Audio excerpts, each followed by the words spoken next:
வாஸ்து அப்படின்னு சொல்கிறது நம்ம முதல்ல வாஸ்து சில பேருக்கு நம்பிக்கை இருக்க மாட்டேங்குது. இப்போ ஒரு மனுஷனோட உடம்பு இருக்குது, தலையிலேருந்து கால் வரைக்கும் எதுனா ஒரு இடத்துல நம்மளுக்கு ஒரு பிரச்சனை இருக்குது. இப்போ எப்படி சப்பாத்தி மாவு கலக்கும் போது சப்பாத்திக்கு மாவுக்கு ஏற்ற தண்ணி எப்படி கலந்து உப்பு இருந்தேன், நம்ம உப்பு எனக்கு பிடிக்குன்றதுக்காக நான் ஒரு பிடி உப்பு போட்டால் எப்படி இருக்கும்? இதில் நம்ம ரெண்டு விஷயத்தை கவனிக்கணும். இப்போ ஒரு வீட்டில் வந்து ஒரு வேலைக்கு செல்லக்கூடிய ஒரு ஆண், இல்லை வந்து பார்த்தீங்கன்னா ஒரு வீட்டில் ஆண் பெண்ணு கலந்து வீட்டில் அப்படின்னு சொல்லிட்டு பார்க்கும்போது பண வரவு அப்படின்னு சொல்லும்போது இதுக்கு ரெண்டு திசைகள் எடுத்துக்கலாம். ஸோ எவ்வளோக்கு எவ்வளோ அந்த வாசனையான இருக்குமோ, நீட்னஸாக இருக்குமோ அந்த இடத்துல லட்சுமி வாசம் செய்வாள்னு பேர். ஒரு டிவி வைக்கிறதுக்கு வந்து எந்த இடமா இருந்தாலும் வைக்கலாம், தப்பு கிடையாது. ஆனால் அந்த இடத்துல வைக்கும்போது நமக்கு என்ன ஒரு தாக்கத்தை ஏற்படுத்துன்றது தான் ஒரு வாஸ்துவோட வேலை. கிழக்கு பக்கம் பாலில் வைக்கும்போது பார்த்திங்கன்னா உங்களுக்கு அந்த இது வந்து என்டர்டெயின்மெண்ட்டுன்னு வராது, ஆனால் உங்களுக்கு உண்டான கம்யூனிகேஷன் எல்லாமே உங்களுக்கு நல்லபடியாக நடக்கும். ஒரு காற்று வருது, எப்போ பார்த்தாலும் ஜன்னலையும் சாத்திட்டு கதவையும் சாத்திட்டு எனக்கு காற்று வரலன்னா எப்படி இருக்கும்? இந்த கிறிஸ்டல்ஸ் இதில் பார்த்திங்கன்னா ஒயிட் கலர் இருக்குது, க்ரீன் கலர் இருக்குது. க்ரீன் கலர் அப்படிங்கும்போது புதனுக்கு கம்யூனிகேஷன். நம்ம ஒரு வியாபாரத்தை ஆரம்பிக்கிறோம். இதில் வாஸ்துவில் பார்த்தீங்கன்னா சைனீஸ் வாஸ்துன்னு சொல்லுவாங்க, ஃபெங்ஷூய் அப்படின்னு சொல்லுவாங்க. அந்த ஃபெங்ஷூய் வந்து இந்த வாடகை வீட்டில் இருக்கிறவங்களுக்கு ரொம்பவே கை கொடுக்கக்கூடிய ஒரு அமைப்பு. அந்த பாறை உருவாகிட்டு பாலிஷ் பண்ணுறது தான் அந்த கிறிஸ்டல்னு சொல்லுவாங்க. அதுக்கு சில ஆக்கர்ஷண சக்தி உண்டு.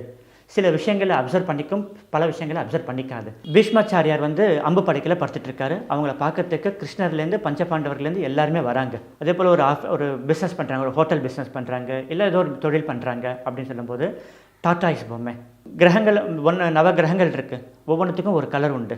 ஆனால் நமக்கு எல்லாருமே லைஃப்பை ஆட்டி படைக்கிறது யாருன்னு கேட்டால் நிச்சயமாக இந்த மாதிரி ராகு கேத்துக்கள் தான். குறிப்பாக சில நட்சத்திரக்காரங்கள் மட்டும்தான் அந்த நாயை வளர்க்கணும்னு இருக்குது. சில இடத்துல பார்த்திங்கன்னா ஃப்ளேம் அடிக்கடி வயர் கட் ஆகிறது, ஃப்ளேம் சரியாக வேலை செய்யாமல் இருக்கும், இதெல்லாம் உண்டு. பட் அதுக்கும் நம்ம எனர்ஜி வாஸ்து பிரகாரம் அதுக்கு சயின்டிஃபிக் தீர்வு வந்து கொடுக்கப்படும்.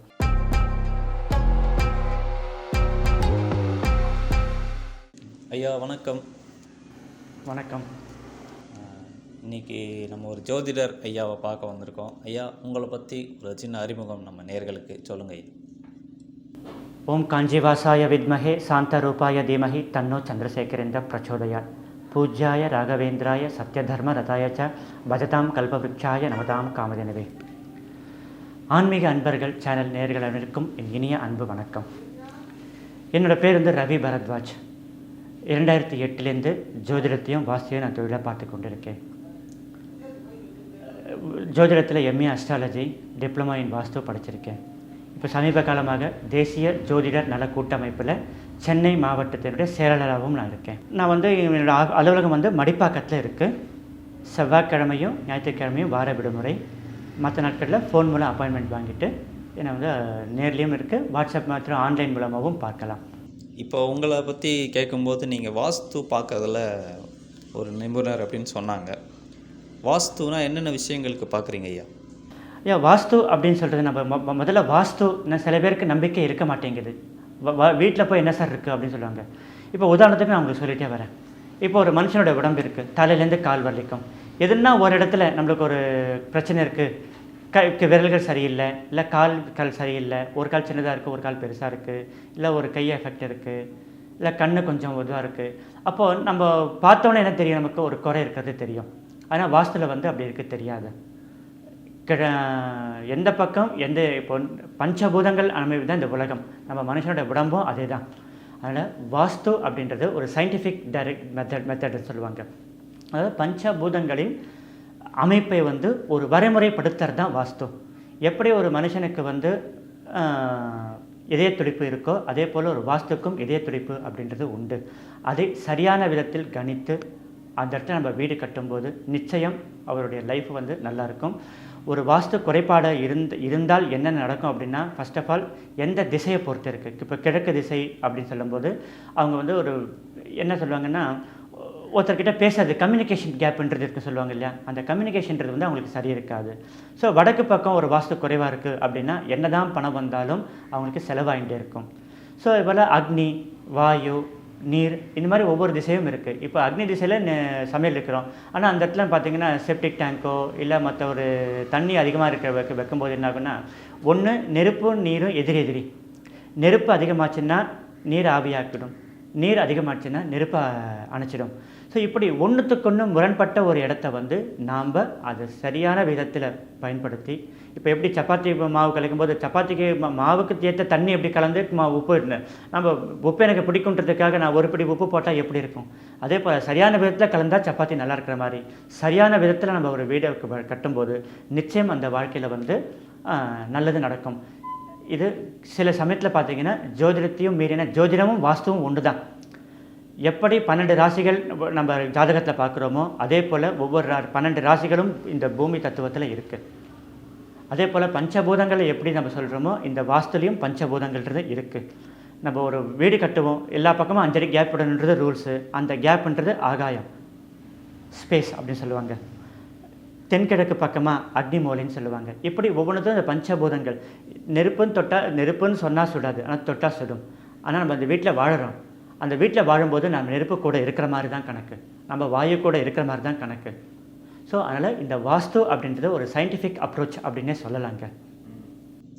இப்போ சில பேர் வந்து வீட்டில் இருக்கும்போது ரொம்ப டென்ஷனாக இருப்பாங்க, ஒரு பதட்டமாக இருப்பாங்க, நிம்மதியே இருக்காது. வீட்டை விட்டு வெளியே போனால் கொஞ்சம் ஹாப்பியாக இருப்பாங்க, திருப்பி வீட்டில் வரும்போது ஒரு மாதிரி இருப்பாங்க. இது வாஸ்து கோளாறுகள் இந்த மாதிரி சிம்டம்ஸ் காட்டுமா? நிச்சயமாக இதுக்கு வாஸ்து கோளாறு இருக்குங்கய்யா. இதில் நம்ம 2 விஷயத்தை கவனிக்கணும். இப்போ ஒரு வீட்டில் வந்து ஒரு வேலைக்கு செல்லக்கூடிய ஒரு ஆண், இல்லை வந்து பார்த்திங்கன்னா ஒரு வீட்டில் ஆண் பெண்ணு கலந்து இருப்பாங்க. அதில் வந்து படிக்கக்கூடிய மாணவர்களும் இருப்பாங்க, வேலைக்கு போகிற நபர்களும் இருப்பார்கள். இதில் யார் எந்த விதத்தில் எஃபெக்ட் ஆகும்? இப்போ படிக்கக்கூடிய மாணவன் படிப்பில் இன்ட்ரெஸ்ட் இல்லை, கொஞ்சம் ப்ரெஷர் அதிகமாக இருக்குது, ரொம்ப எதுக்கெடுத்தாலும் கோவப்படுறான்னா அதுக்கு ஒரு வாஸ்து இருக்குது, ஒரு டைரெக்ஷன் வந்து பாதிப்பு ஏற்படுத்தும். அதே ஒரு வேலைக்கு போகக்கூடிய ஆண் வந்து ஒரு ப்ரெஷருக்கு, ஒரு கொஞ்சம் கோவப்படுறாரு, சரியாக சாப்பிட மாட்டேங்கிறன்னா அவருக்குன்னு ஒரு திசை இருக்குது. ஸோ இது வந்து இடத்துக்கு தகுந்த மாதிரியும் ஆள்களுக்கு தகுந்த மாதிரியும் வாழும் சூழ்நிலைக்கு தகுந்த மாதிரியும் தான் இந்த வாஸ்து தின்று இருக்குது. இப்போ படிக்கக்கூடிய மாணவர்கள் அக்னிமூலையில் போய் படிக்க ஆரம்பித்தா எப்படி இருக்கும்? படித்தது ஃபுல்லாக ஞாபகத்தை படிக்கிறேன், நானும் படித்தேன் தான் பேருக்குமே தவிர ஞாபகம் இருக்காது. அப்போ அவனுக்கு என்ன ஆகுனா வீட்லேயும் மார்க் கம்மியாகும். ஒரு பக்கம் ஸ்கூலில் வாத்தியாரும் திட்டுவாங்க, ஒரு பக்கம் பெற்றோரும் திட்டுவாங்க. அப்போ அவனுக்கு ப்ரெஷர் எப்படி இருக்கும்? ஸோ அவனுக்கு படிக்கக்கூடிய இடம் அப்படின்னு பார்த்தீங்கன்னா நார்த் ஈஸ்ட் பக்கம் ஒரு படிக்கிற ரூம் போட்டு கொடுத்தானா அவன் நல்லா படிப்பான், படிக்கிறது ஞாபகத்தில் இருக்கும். சரி, ஒரு வேலைக்கு போகக்கூடிய ஆண் அப்படின்னு பார்க்கும்போது வேலைக்கு போகக்கூடியனா மெயினாக எதுக்காக வேலைக்கு போகிறாங்க? எல்லாருமே ஒரு இன்கம் வேணும், ஒரு ஏர்னிங் சம்பாதிக்கணும். இன்றைக்கி 1 லட்சம் சம்பாதிக்கிறேன், ஒரு அட்லீஸ்ட் ஒரு வருஷம் கழிச்சு எனக்கு ஒரு இன்க்ரிமெண்ட் வந்து ஒரு 1.25 லட்சமாவது ஆகணும் அப்படின்னு நினைப்பாங்க. ஸோ அவங்களுக்கு என்ன இந்த ப்ராப்ளம்னா வடக்கு பக்கம் மெயினாக அந்த வடக்கு பக்கம் பாதிப்பை ஏற்படுத்துச்சுன்னா அவங்களுக்கு நிச்சயம் அந்த இன்கம்ன்றது பாதிப்பை ஏற்படுத்தும். அதே போல் கிழக்கு பக்கம் பாதிப்புனா வீட்டில் செய்யக்கூடிய அலுவலகத்தில் வந்து ஹையர் அஃபிஷியல் தொந்தரவு இருக்கும். ஸோ இப்படி வாஸ்துக்கும் அந்த ப்ரெஷருக்கும் முதல் காரணமாக சொல்லிட்டேன். 2வது காரணம் இருக்குது, ஜியோபத்திக் ஸ்ட்ரெஸ் அப்படின்னு சொல்லுவாங்க. பூமி அழுத்தம். எப்படி சார் பூமி அழுத்தம் வரும்? இப்போ பூமியிலேருந்து தான் கிடைக்கக்கூடியது தான் எல்லாமே. இந்த நீர்லேருந்து ஆரம்பித்து லோகம், தங்கம், வெள்ளி, வைரம் எல்லாமே பூமியிலேருந்து தான் கிடைக்கிறது. சில மினரல்ஸு எல்லாமே அதுலேருந்து தான் கிடைக்கிறது. அதோட ப்ரெஷர் அழுத்த ஆண்டு கணக்காக உள்ள அழுத்தி அதுலேருந்து சில ஹீட் வேவ்ஸ் உருவாகும். அந்த ஹீட் வேவ்ஸ் வந்து பூமிக்கு வெளியே வரும்போது ஏற்கனவே சூரியன் கிட்டேருந்தும் நமக்கு பலவித ரேஸ்கள் வருது. இந்த 2 சந்திக்கும் இடம்னு ஒன்று இருக்குது. அது வந்து குறிப்பாக வந்து ஜியோபத்திக் ஸ்ட்ரெஸ் அப்படின்னு சொல்லுவாங்க. இதுக்கு சில இன்ஸ்ட்ருமெண்ட்டும் இருக்குது. இது வந்து பொதுவாக பார்த்தீங்கன்னா இன்னொரு தகவலும் சொல்கிறேன் உங்களுக்கு. சில இடத்துல பார்த்தீங்கன்னா ரோட்டில் பார்த்தீங்கன்னா இப்போ நிறைய ஆக்சிடென்ட் நடந்துகிட்டே இருக்கும். திடீர்னு அந்த பார்த்தீங்கன்னா ரோட்டை வந்து ஒரு லெவல் பண்ணுவாங்க, சில இடத்துல மாறுபாடு கவர்மெண்ட்லேயும் பண்ணுவாங்க. அதுலேருந்து பார்த்தீங்கன்னா அந்த இடத்துல வந்து ரோடு ஆக்சிடென்ட்ன்றது நடக்காது. என்ன காரணம்னா அந்த ரோடு ஆக்சிடென்ட் நடக்கிற இடத்துல பார்த்தீங்கன்னா உங்களுக்கு இந்த ஜியோபத்திக் ஸ்ட்ரெஸ்ன்றது அதிகமாக இருக்கும். அது ரோடு வண்டி வாகனங்கள் போயிட்டு வர இடம். அப்போ நம்ம வீட்டில் இருக்கும்போது சின்ன சின்ன வழுக்கை கீழே விடுறது, காய்கறி கட் பண்ணும்போது கை வெட்டிக்கிறது, ஆம்பளைங்க ஷேவிங் பண்ணும்போது பிளேட் அறுத்துக்கிறது, இதெல்லாமே வந்து இந்த ஜியோபத்திக் சின்ன நமக்கு வந்து ஒரு சின்ன நம்மளோட கவனக்குறைவுன்னு நினைக்கிறோம். ஆனால் அந்த பூமியோட அழுத்தம் இதுக்கு ஒரு காரணமாக இருக்கிறதுனா அது வந்து சயின்டிஃபிக்காகவே நம்ம வந்து நிரூபணம் ஆகி இருக்குது அதை பொறுத்த வரைக்கும். இப்போ பண வரவுக்கு என்ன மாதிரியான வாஸ்து பார்த்து கட்டணும்? ஒரு வீட்லையோ இல்லை ஒரு அலுவலகம் இல்லை பிஸ்னஸ் பண்ணுற இடம், இதெல்லாம் எப்படி பார்த்து அமைப்பாக கட்டணும்னு சொல்லுங்க ஐயா. வீட்டில் அப்படின்னு சொல்லிட்டு பார்க்கும்போது பண வரவு அப்படின்னு சொல்லும்போது இதுக்கு 2 திசைகள் எடுத்துக்கலாம் ஐயா. ஒன்று தென்மேற்கு திசை, இன்னொன்று வடக்கு திசை. இந்த 2 திசையும் நம்ம சரியாக வச்சுக்கிட்டாலே அந்த வீட்டில் இன்கம் அப்படின்றது வரும், ஒரு க்ரோத் அப்படின்றது இருக்கும், செய்யக்கூடிய உத்தியோகம் பார்க்கக்கூடிய வேலையில் வந்து நல்ல க்ரோத்ன்றது கிடைக்கும். எப்போவுமே நம்ம வந்து ஒரு பணப்பெட்டியை வந்து எந்த பக்கம் வைக்கணும் அப்படின்னு கேட்டிங்கன்னா தென்மேற்கு மூலையில் வைக்கணும். அதை கிழக்கு பக்கம் பார்த்த மாதிரி அந்த பாக்ஸை வைக்கணும். ஒரு சின்ன மரப்பெட்டி வைக்கலாம். மரப்பெட்டிக்குள்ளே பார்த்தீங்கன்னா ஒரு சிவப்பு கலர் துணியை விரிச்சிட்டு அதில் எப்பயுமே கொஞ்சம் வாசனையாக இருக்கிற மாதிரி பச்சை கற்பூரம், ஏலக்காய் இதெல்லாம் போட்டு வைக்கணும். ஏன்னா மகாலட்சுமிக்கும் பிடிச்சது, சுக்கிரனுக்கும் பிடிச்சதுன்னா இந்த வாசனை திரவியங்கள் ரொம்ப பிடிக்கும்.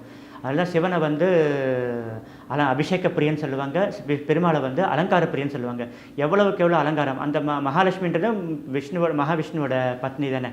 ஸோ எவ்வளவுக்கு எவ்வளோ அந்த வாசனையான இருக்குமோ, நீட்னஸாக இருக்குமோ அந்த இடத்துல லட்சுமி வாசம் செய்வாள்னு பேர்.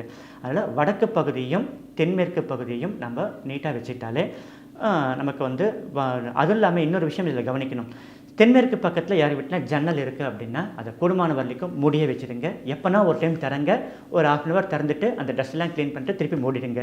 தென்மேற்கு பகுதியில் வந்து ஜன்னல் இருந்தால் அதை மூடி வைக்கும்போது நமக்கு அந்த பக்கத்தில் இருக்கக்கூடிய ஒரு பேட் வேவ்ஸ் வந்து வராமல் நமக்கு தடுக்கும்.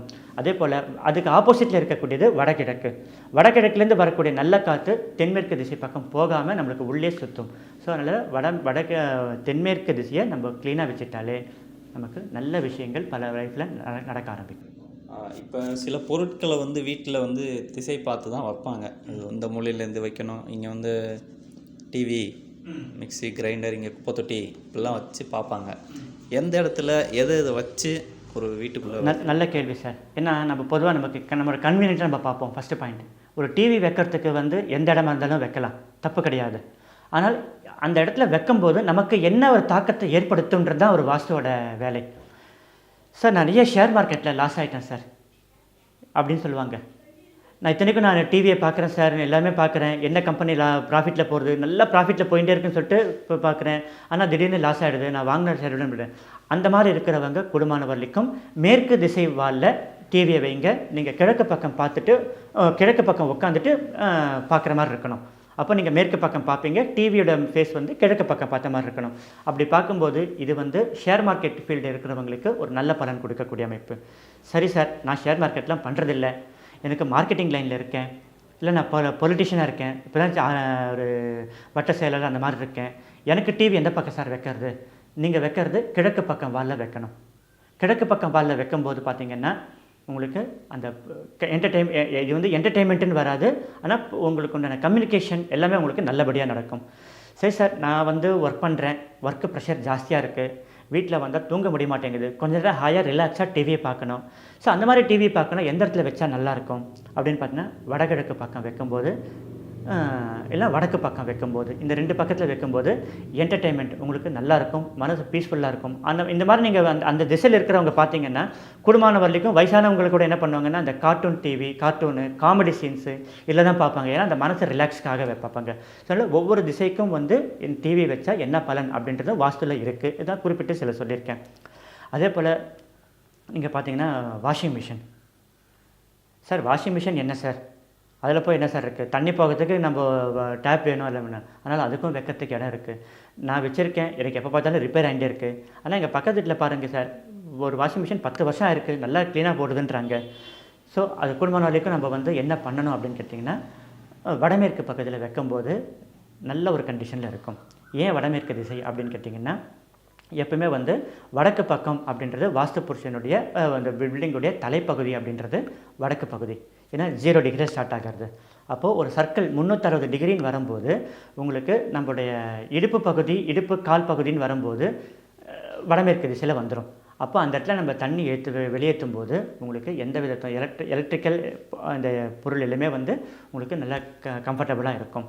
அது மாதிரி வீட்டில் இருக்கிற ஒவ்வொரு பொருளுக்குமே வந்து நம்ம இந்த திசை பார்த்து வைக்கும்போது, அதே போல் இன்வெர்ட்டர், இப்போ பவர் சப்ளைக்காக என்ன பண்ணுறாங்க, பவர் பேக்கப்புக்காக இன்வெர்ட்டர் நிறைய பேர் வீட்லேயும் வாங்குறாங்க, ஒரு இண்டஸ்ட்ரியிலையும் வாங்குறாங்க. அவங்க எந்த இடத்துல வச்சா நல்லாயிருக்கும் அப்படின்னா நார்த்து சைடு வைக்கும்போது அவங்களுக்கு ரொம்ப நல்ல ஒரு அமைப்பில் இருக்கும். ஏன்னா எந்த திசையில் வைக்கும்போது அந்த திசையோட பெனிஃபிட் வந்து நமக்கு கிடைக்கணும். ஒரு காற்று வருது, எப்போ பார்த்தாலும் ஜன்னலையும் சாத்திட்டு கதவையும் சாத்திட்டு எனக்கு காற்று வரலைன்னா எப்படி இருக்கும்? அதனால் அது நம்ம சொல்லி பிரயோஜனம் இல்லை. அப்போ என்ன சொல்கிறாங்க, முதல்ல கதவு திறந்து வைங்க அப்படின்னு தான் சொல்லுவாங்களே தவிர உங்களுக்கு வந்து நீங்கள் வீட்டை மாற்றுங்கன்னு யாரும் சொல்ல மாட்டாங்க. அதே போல் எந்த இடத்துல வச்சால் நமக்கு நல்லது அப்படின்னு பார்க்கும்போது ஒவ்வொரு பொருளுக்கும் ஒவ்வொரு திசைகள்ன்றது இம்பார்ட்டண்ட்டாக இருக்குது. சில குறிப்பிட்ட பொருளுக்கு வந்து பார்த்திங்கன்னா இந்த திசைன்னு கணக்கு கிடையாது. உங்களுக்கு எங்கே சௌகரியமாக இருக்கோ அங்கே வைக்கலாம். ஆனால் அதோட தாக்கத்தை நீங்கள் அனுபவிக்கணும். ஏன்னா இடம் சார் நீங்கள் கிழக்கு மேற்கு பக்கம் வாலில் வைக்கிறதுக்கு இடம் இல்லை சார், ஒரு ஜன்னலாக இருக்குது, ஒரு கதவு இருக்குது, எல்லாமே இருக்குது, அந்த இடத்துல வைக்க முடியாது சார். அதோட தாக்கத்தை நம்ம அனுபவிச்சு தான் தீரணும். அதாவது ஒரு ஜோதிடமும் சரி, வாஸ்துவும் சரி, ஒரு வழிகாட்டி, அவ்வளோதான். இது பண்ணால் உனக்கு இது நல்லதுன்னு சொல்லுவாங்க. ஆனாலும் விதிப்பயன் அனுபவிச்சு தான் தீரணும். இப்போ சில பேர் வாடகை வீட்டில் இருப்பாங்க. அவங்களுக்கு பிடிச்ச மாதிரி திசையில் வீடு அமைகிறது அதெல்லாம் கிடைக்காது. இப்போ அவங்க வாழ்க்கையும் முன்னேறணும் அப்படின்னா அவங்க என்ன மாதிரியான விஷயங்களை கையாளலாம்? ஐயா, இதில் வாஸ்துவில் பார்த்தீங்கன்னா சைனீஸ் வாஸ்துன்னு சொல்லுவாங்க, ஃபெங்ஷூய் அப்படின்னு சொல்லுவாங்க. அந்த ஃபெங்ஷூய் வந்து இந்த வாடகை வீட்டில் இருக்கிறவங்களுக்கு ரொம்பவே கை கொடுக்கக்கூடிய ஒரு அமைப்பு இருக்கு ஐயா.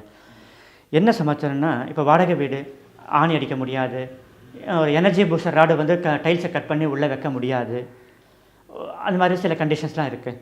ஸோ அவங்களுக்கு என்ன பண்ணுறது அப்படின்னு கேட்டிங்கன்னா, அதாவது நம்ம ஒருத்தர் வீட்டுக்குள்ளே வரும்போது நம்ம என்ன தான் வீட்டை க்ளீனாக வச்சிடணும், வீட்டுக்குள்ளே வரும்போதுப்பா வீடு என்ன க்ளீனாக இருக்குன்னு சொல்லிட்டு அவங்க அந்த கண் திருஷ்டின்னு இருக்குது இல்லையா, அந்த கண் திருஷ்டி படாமல் இருக்கும்போது நம்ம அந்த சிரிக்கும் புத்தர் சிலைன்னு ஒன்று இருக்கும், ரிலாக்ஸாக இருக்கக்கூடியது அமைப்பு. அதே போல் இந்த சைனீஸோட ஆள் அது ஆக்சுவலாக வந்து சிரிக்கும் புத்தர்னு சொல்லுவாங்க, இல்லை குபேரான்னு சொல்லுவாங்க, என்னமோ சொல்லுவாங்க. அதனால் அது வந்து ஒரு சைனாவில் இருக்கக்கூடிய வெரி புவரஸ்ட் மேன். என்ன அவள் எப்படி சார் அந்த ஃபோட்டோ வச்சு அந்த பொம்மையை வைக்கும்போது எப்படி சார் நமக்கு நல்லது நடக்கும்? ஆனால் அவரை புவரஸ்ட் மேனாக இருந்தாலும் அடுத்த வேளை சாப்பாட்டுக்கே அவருக்கு எதுவுமே கிடையாது. எப்போ இருக்க அழுக்க மூட்டையை வந்து கையில் தூக்கிட்டு தான் அவர் வந்து எங்கே பாரு சுற்றிட்டு இருப்பார். ஆனாலும் மனசில் எந்த வித கவலையும் இருக்காது, சிரிச்சுக்கிட்டே இருப்பார். தன்னை சுற்றி இருக்கிறவங்க எல்லாருமே சிரிச்சுக்கிட்டே வைப்பார். ஸோ சிரித்தாலே வந்து மகாலட்சுமி வாசம் செய்யும் இடம். எப்போ யார் வீட்டில் அழு சத்தம் கேட்குறதோ அந்த வீட்டில் மகாலட்சுமி இருக்க மாட்டாங்க. ஸோ அந்த மாதிரி இருக்கிறவங்க இந்த வரவேற்பறை அந்த ஹாலில் வந்து இன்னொருத்தர் கண்ணில் படுற மாதிரி அந்த சிரிக்கும் புத்தர் சிலையோ இல்லை அந்த பாவான கையில் கூப்பிட்ற மாதிரி ஒரு பூனை பொம்மை இருக்கும், அது மாதிரி வைக்கும்போது நமக்கு நல்ல விஷயங்கள் நடக்க ஆரம்பிக்கும். அதுவும் இல்லாமல் பார்த்திங்கன்னா, பையன் படிக்கலை, அவனுக்கு இன்ட்ரெஸ்ட் வரும் அப்படின்னா, வாடகை வீடு சார் நம்ம என்ன சார் பண்ண முடியும் அப்படின்னா, எஜுகேஷனல் டவர் அப்படின்னு இருக்குது. இந்த ஈஃபில் டவர் பிக்கர்ல அதே மாதிரி மாடலில் இருக்கும். இது எஜுகேஷன் டவர்னு இருக்குது. ஸோ அந்த படிக்கிற இடத்துல நம்ம வைக்கணும். ஸோ இப்படி வாஸ்துக்குன்னு இந்த ஃபெங்ஷூய்க்குன்னு நிறைய ஐட்டம் இருக்குது. அதே போல் கிறிஸ்டல் பால்.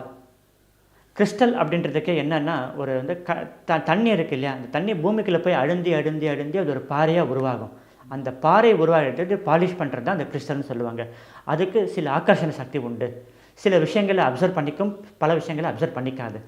நெகட்டிவ்ஸ் எதுவுமே அப்சர்வ் பண்ணிக்காது, பாசிட்டிவ் எல்லாத்தையுமே அப்சர்வ் பண்ணிக்கும். இதுக்கு உங்களுக்கு உதாரண கதை சொல்கிறேன் உங்களுக்கு. மகாபாரத யுத்தம்லாம் முடிஞ்சு போச்சு. பீஷ்மாச்சாரியார் வந்து அம்பு படைக்கல படுத்துட்ருக்காரு. அவங்கள பார்க்கறதுக்கு கிருஷ்ணர்லேருந்து பஞ்சபாண்டவர்கள்லேருந்து எல்லாருமே வராங்க. கிருஷ்ணரை பார்த்துட்டு என்ன பண்ணுறாருன்னா, அவர் வந்து கிருஷ்ணரோட 1000 நாமங்களை சொல்கிறாரு. அதான் நம்ம எல்லாமே படிக்கிறோம், விஷ்ணு சஹஸ்ரநாமம்னு படிக்கிறோம். இதை சொன்னது யாருன்னா பீஷ்மர் தான் சொன்னது. ஆனால் அது யாருமே எழுதிக்கல. அப்போ தான் பாண்டவர் யுதிஷ்டர்லேருந்து எல்லாம் சொல்கிறேன், கிருஷ்ணா உன்னை எல்லாருமே நான் மனுஷங்க தான் நினச்சோம், ஆனால் நீ கடவுளோட அவதாரன்றது எனக்கு இப்போ தான் தெரியுது. நான் மகாபாவம் பண்ணிட்டேன், இவ்வளவு நாமங்கள் இருக்குது, ஆனால் எதுவுமே யாருமே பொறுப்பெடுத்துக்கலையே அப்படின்னு கேட்கும்போது, அப்போது பீஷ்மர் சொல்வாரா, இதை சொல்லக்கூடிய தகுதி யாருக்குன்னா சகாதேவனுக்கு மட்டும்தான் இருக்குது அப்படின்னு கேட்குறேன். அப்போ எப்படின்னு சொன்னால், இதை வந்து கிருஷ்ணரே சொல்லட்டும், கிருஷ்ணர் வாயிலன்னு சொல்லும்போது அது ஆத்தன்டிக், வேறு எதுவுமே கிடையாது. அதனால் நம்ம கிருஷ்ணரே சொல்லுவார்னு சொல்லும்போது கிருஷ்ணர் சொல்வாரா, இது சகாதேவனால் மட்டும்தான் சொல்ல முடியும். ஏன்னா அந்த ஸ்பட்டிகம் அப்படின்னு சொல்லுவாங்க, அந்த ஸ்பட்டிக மாலை யார் அணிகிறாங்களோ அதை நம்ம ஆங்கிலத்தில் கிறிஸ்டல்னு சொல்லிக்கலாம், ஆனால் ஸ்பட்டிகம்னு பேர். இந்த ஸ்பட்டிகத்தை வந்து அப்சர்வேஷன் சக்தி உண்டு. நம்ம என்ன மனசில் நம்ம நல்ல விஷயங்கள் பண்ணால் அந்த நல்ல விஷயங்களை வந்து இரட்டடிப்பாக்கி கொடுக்கும். அதில் அந்த விஷ்ணு சஹஸ்ரநாமத்தை அதுக்கப்புறம் சகாதேவன் சொல்ல குறிப்பெடுத்து எழுதிக்கிறாங்க. ஸோ அவ்வளவு சக்தி வாய்ந்த ஒரு கிறிஸ்டலை வந்து நம்ம வீட்டுக்குள்ளே வைக்கும்போது நெகட்டிவிட்டி அப்படின்றதே வராது. இது வந்து நம்ம இதில் மாட்டிக்கலான்னு இந்த சீலிங்கில் வந்து மாட்டலாம். ரெட் ரோப் இருக்கும், அந்த ரோப்பு மூலம் மாட்டிக்கலாம். அப்படி இல்லை சார், எனக்கு அந்த வசதிலாம் இல்லை சார், மேலே ஹூக்லாம் கிடையாது, சீலிங்கில் அடிக்க முடியாது சார் அப்படின்னு சொல்லும்போது, வீட்டில் அந்த டீபாய் டேபிள் இருக்கும், இல்லை டிவி ஸ்டாண்ட் இருக்கும். அந்த டிவி ஸ்டாண்டில் பார்த்திங்கன்னா ஒரு சின்ன கண்ணாடி பவுலில் வந்து அந்த கிறிஸ்டல் பாரை வச்சுட்டு நம்ம வச்சாலே போதும், வேறு எதுவும் பண்ண தேவை கிடையாது. இப்படி நிறைய விஷயங்கள் இருக்குது. அதே போல் ஒரு பிஸ்னஸ் பண்ணுறாங்க, ஒரு ஹோட்டல் பிஸ்னஸ் பண்ணுறாங்க, இல்லை ஏதோ ஒரு தொழில் பண்ணுறாங்க அப்படின்னு சொல்லும்போது, டாட்டாய்ஸ் பொம்மை காப்பரில் இருக்குது, கிளாஸில் இருக்குது, நிறைய மெட்டல்ஸில் இருக்குது, பிராஸு காப்பர் எல்லாத்துலேயுமே இருக்குது. அது ஒவ்வொருத்தரும் அந்த அமைப்பு சூழ்நிலையில் எடுத்துக்கிற மாதிரி. இப்போ காப்பர் கிறிஸ்டல் அப்படின்னு சொல்லும்போது ஆஃபீஸ் டேபிளில் உள்பக்கம் பார்த்த மாதிரி வைக்கலாம். கிறிஸ்டல் அப்படின்னு சொல்லும்போது சின்ன பால்ஸோடு கொடுப்பாங்க, அது எப்பவுமே தண்ணி ஊற்றிட்டே இருக்கணும். ஸோ அந்த பால்ஸு தண்ணி ஊற்ற பெருசாகும். ஸோ அந்த கலராக இருக்குது. எதுக்காக அந்த கலர் வச்சாங்கன்னா, மெயினாக வந்து நமக்கு கிரகங்கள் நவ கிரகங்கள் இருக்குது, ஒவ்வொன்றுத்துக்கும் ஒரு கலர் உண்டு. ஆனால் நமக்கு எல்லாருமே லைஃப்பை ஆட்டி படைக்கிறது யாருன்னு கேட்டால் நிச்சயமாக நம்ம ராகு கேத்துக்கள் தான். ஜோதிடத்தில் வந்து நைசர்கிக பலம் சொல்லுவாங்க. இயற்கையான பலத்தில் வந்து 7 கிரகங்களை விட ராகு கேத்து தான் பலம் அதிகம்னு சொல்லுவாங்க.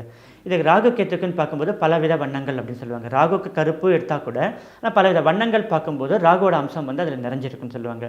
ஸோ அந்த மாதிரி ஒரு வீட்டில் வாஸ்துன்னு பார்க்கும்போது இந்த மாதிரி கிறிஸ்டல்ஸ் வைக்கும்போது ஃபெங்ஷூ அமைப்பில் வந்து மணி ட்ரீன்னு இருக்குது. இப்போ நீங்கள் ஸ்க்ரீனில் காமிக்கிறவங்களுக்கு மணி ட்ரீ என்னோடய டேபிளே நான் வச்சுருக்கேன். ஸோ இதெல்லாமே வந்து ஒரு தன ஆக்கர்ஷணத்துக்காக தான் நமக்கு ஒரு பீஸ்ஃபுல் இதெல்லாமே பண்ணுறதுக்கு வீட்லேயும் நிறையா இருக்குது. இந்த கிறிஸ்டல்ஸ் இதில் பார்த்தீங்கன்னா ஒயிட் கலர் இருக்குது, க்ரீன் கலர் இருக்குது. க்ரீன் கலர் அப்படிங்கும்போது புதனுக்கு கம்யூனிகேஷன். நம்ம ஒரு வியாபாரத்தை ஆரம்பிக்கிறோம், இல்லை ஒரு வேலைக்கு போகிறோம், நம்ம பேசாமல் இருந்துட்டா என்ன இருக்கும், இவன் எதுக்குமே பேச மாட்டேங்கிறான்னு சொல்லுவாங்க. அதிகமாக பேசினாலும் தப்பு, குறைவாக பேசாமல் இருந்தாலும் தப்பு. அளவோடு பேசணும். அதுக்கு புதன் கம்யூனிகேஷனுக்கு. நம்ம மனசு எப்பவுமே சஞ்சலம் இல்லாமல் எல்லாருக்கிட்டையும் சகஜமாக பழகிறதுக்காக சந்திரன், மனோகாரகன் சந்திரன், அவருக்காக வெள்ளை. ஆஃப் ஒயிட்டு எதுக்காக ஆஃப் ஒயிட்டு? சுக்கிரனுக்கு உண்டானது. ஸோ இப்படி ஒவ்வொன்றும் ஒவ்வொரு கலர். இங்கே இது இருக்குது, நீல கலர் இருக்குது சனி பகவானுக்கு, ஜீவனக்காரகன் சனி பகவான். ஸோ இதெல்லாமே கிறிஸ்டல் டைப்பில் இருக்கும்போது நம்ம நெகட்டிவிட்டிஸ் எதுவுமே வராமல் இருக்கும். நமக்கு வந்து பாசிட்டிவ் திங்கிங் கிடைக்கக்கூடிய அமைப்பில் இருக்குது. ஸோ இல்லை இது ஒவ்வொன்றும் வாடகை வீட்டில் இருக்கிறவங்களுக்காகவே இந்த ஃபெங்ஷூய் அமைப்புலேயும் நம்ம சயின்டிஃபிக்காகவும் இது வந்து ப்ரூவ் ஆகிருக்கு. இப்போ சில உயிரினங்கள்லாம் வீட்டில் வளர்ப்பாங்க வாஸ்துக்காகவே. வாஸ்து மீன்கள் சொல்லுவாங்க. இந்த மாதிரி விஷயங்கள் வளர்க்கும்போது ஏதாவது பாசிட்டிவ் வைப்ரேஷன் இருக்குங்களா? நிச்சயம் உண்டு சார். ஆனால் யார் வளர்க்கணும்னு ஒரு விதியும் உண்டு. அது கொஞ்சம் பெருசாக இருக்கும், அதனால் சுருக்கமாகவே சொல்லிடுறேன் உங்களுக்கு. குறிப்பாக சில நட்சத்திரக்காரங்கள் மட்டும்தான் அந்த நாயை வளர்க்கணுன்னு இருக்குது. ஆனால் அதில் சில விஷயங்கள் என்ன இருக்குன்னா, அதை வந்து நாயின்னு சொல்லும்போது ஒரு இன்னொரு சின்ன விஷயம் சொல்கிறேன். நம்ம வீட்டில் ஜியோபதிக் ஸ்ட்ரெஸ்ஸை பற்றி நம்ம கொஞ்ச நேரத்துக்கு முன்னாடி பேசினோம். ஒரு நாய்க்கு வந்து அந்த ஜியோபதிக் ஸ்ட்ரெஸ் இருக்கிறது தெரியும். எந்த ஒரு சயின்டிஃபிக் அப்ரோச்சும் வேண்டாம். வீட்டில் இருக்கிற நாய் வந்து தென்கிழக்கு பக்கம் பார்த்து குறைச்சான சம்மந்தமே இல்லாமல் நைட் டைமில் தென்கிழக்கு, மற்ற திசை விட்டுருங்க, மற்ற திசை பார்த்து குறைச்சா தப்பு கிடையாது. ஆனால் தென்கிழக்கு பக்கம் பார்த்து குறைச்சால் நிச்சயம் அந்த வீட்டில் ஸ்ட்ரெஸ் உண்டு. அந்த வீட்டில் இருக்கிறவங்களுக்கு ஏதோ ஒரு வந்து உடல் ரீதியான பாதிப்பு ஏற்படும் அப்படின்ற ஒரு விதியும் உண்டு. சரி, நாய் வளர்க்குறது, பூனை வளர்க்குறது, கோல்டன் ஃபிஷ் வளர்க்குறது, வாஸ்து ஃபிஷ்ஷுன்னு இருக்குது, இதெல்லாமே வளர்க்குறது. இது எல்லாமே வந்து அந்தந்த இடத்துக்கு உண்டான நெகட்டிவிட்டிஸை போகிறதுக்கு தான். நாய்க்கு சில நெகட்டிவிட்டிஸ் போகக்கூடிய சக்தி உண்டு. பூனை அதிகமான சுற்றுற இடத்துல ஜியோபதிக் ஸ்ட்ரெஸ் உண்டு. ஸோ அது எந்த வீட்டில் இல்லையோ அந்த வீட்டில் வந்து ஹெல்த் இஷ்யூஸ் வந்து கம்மியாக இருக்கும். ஸோ அந்த வீட்டில் சிலருக்கு ஒரு ஆசை, பூனை வளர்த்துப்பாங்க, சாப்பிட்டு எப்பவும் அதை பார்த்து கொஞ்சிட்டே இருப்பாங்க. அவங்களுக்கு பார்த்திங்கன்னா ஆஸ்துமா வரக்கூடிய வாய்ப்பு அதிகமாகவே இருக்கும். ஏன்னா பூனை அதிகமாக இருக்கிற இடத்துல வந்து ஜியோபதிக் ஸ்ட்ரெஸ் இருக்கும். ஏதோ ஒரு வகையில் அந்த சுவாச கோளாறை ஏற்படுத்தும். இப்படி ஒவ்வொரு பட்சிக்கும் ஒவ்வொரு பிராணிக்கும் வந்து அந்த வாஸ்து ரீதியாக வந்து சில காரணங்களும் இருக்குங்க. இப்போ உங்களை பற்றி சொல்லுங்கள், என்னென்ன விஷயங்கள் பண்ணுறீங்க, உங்களை பார்க்க வரணுன்னா மக்கள் எப்போ வரலாம்? என்னை பற்றி பார்க்கணுன்னா, நான் ஒன்றும் பெரிய ஆள் விஐபிலாம் கிடையாது ஐயா. நான் வந்து சாதாரண ஒரு ஜோதிடர் தான். எம்ஏ அஸ்ட்ராலஜி படிச்சிருக்கேன். என்னை பார்க்கணும் அப்படின்னு கேட்டிங்கன்னா 9499035459 என்ற எண்ணுக்கு தொடர்பு கொண்டு அப்பாயின்மெண்ட் வாங்கணும். குடும்பமானவர்களுக்கும் வித்தின் எ வீக் அப்பாயின்மெண்ட் கிடைக்கும். நான் குடும்பமானவர்களுக்கு யாருமே ரொம்ப டிலே பண்ண வைக்கிறது கிடையாது. ஸோ அதனால் குடும்பமானவர்களுக்கும் வித்தின் எ வீக் அப்பாயின்மெண்ட் கிடைக்கும். அப்படி எங்கன்னா நான் வாஸ்துக்காக வெளியே போவேன், அந்த மாதிரி போகிற நேரத்தில் அந்த அப்பாயின்மெண்ட் எல்லாமே முன்கூட்டியே அப்பாயின்மெண்ட், அதெல்லாம் வந்து ஒரு 10 to 15 days before pre arrangement பண்ணிடுறது. ஸோ வாஸ்துக்காக நான் வந்து தமிழ்நாடுக்குள்ளே எந்த ஊராக இருந்தாலும் நான் போகிறேன். வாஸ்து வந்து பார்த்திங்கன்னா இந்தியன் வாஸ்து அண்ட் எனர்ஜி வாஸ்து அப்படின்னு சொல்லுவாங்க. நம்ம கேஸ் ஸ்டவ் வைக்கிறோம். இப்போ உதாரணம் சின்ன உங்களுக்கு சொல்கிறேன். உங்களுக்கு இப்போ இந்த பொருள் இருக்குது, இது ஃப்ளாட்டாக இருக்குது. நான் சென்டரில் வச்சா நிற்கும், அதை நான் எட்ஜில் வச்சா கீழே விடும். ஏன்னா இந்த இடத்துல வந்து கிராவிட்டி வந்து இல்லாமல் இருக்குது. அதே போல் தான் நம்ம வீட்டில் வந்து ஒரு கேஸ் ஸ்டவ் வைக்கிறதுலையுமே வந்து ஒரு எனர்ஜி வாஸ்து இருக்குய்யா. சில இடத்துல பார்த்திங்கன்னா ஃப்ளேம் அடிக்கடி வயர் கட் ஆகிறது, ஃப்ளேம் சரியாக வேலை செய்யாமல் இருக்கும், இதெல்லாம் உண்டு. பட் அதுக்கும் நம்ம எனர்ஜி வாஸ்து பிரகாரம் அதுக்குண்டான சயின்டிஃபிக் தீர்வு வந்து கொடுக்கப்படும். அதனால் அதுக்குண்டான ஆரா ஸ்கேனர் இருக்குது. அந்த ஆரா ஸ்கேனர் மூலமாக ஒவ்வொரு வீட்லேயும் ஒவ்வொரு பொருளையும் நம்ம வந்து எடுத்து பார்த்து, அதே போல் வாஸ்துன்னு பார்க்கும்போது 4 திசைகள், அதே போல் 4 திசைகளுக்கு இருக்க 4 கார்னர்ஸு, அப்போ மொத்தம் 8. ஒரு கார்னருக்கு 2 பக்கம், அப்போது மொத்தம் 4 திசைகள், 4 கார்னர், 8, மொத்தம் 16 திசைகள் உண்டு. அந்த 16 திசைகளோட எனர்ஜி எப்படி இருக்குது, அதே போல் பஞ்சபூத தத்துவம் எப்படி இருக்குது, பஞ்சபூதங்கள் எப்படி இருக்குது, நெகட்டிவிட்டி எப்படி இருக்குது, அல்ட்ரா வயலட் எப்படி இருக்குது. அல்ட்ரா வயலட்ன்றது சூரியன் கிட்டேருந்து வரக்கூடிய ஒரு ரேஸு. அது அதிகமாக வந்தாலும் நமக்கு ஹார்ம், குறைவாக வந்தாலும் நம்மளால் எந்த வேலையும் செய்ய முடியாது, சோம்பேறித்தனமாக வீட்டிலே உட்கார முடியும். ஸோ இது எல்லாமே அந்த வீட்டில் எப்படி இருக்குது. அதே போல் ஜியோபத்திக் ஸ்ட்ரெஸ் எப்படி லெவல் எப்படி இருக்குது. ஸோ இது எல்லாமே வந்து நியூட்ரலைஸ் பண்ணி அதிகமாக இருந்தால் ரிமூவ் பண்ணி கொடுக்கறது தான் என்னோடய ஒர்க் ஐயா. இதில் வந்து ஃபோன் நம்பர் மூலம் கான்டாக்ட் பண்ணலாம் என்ன.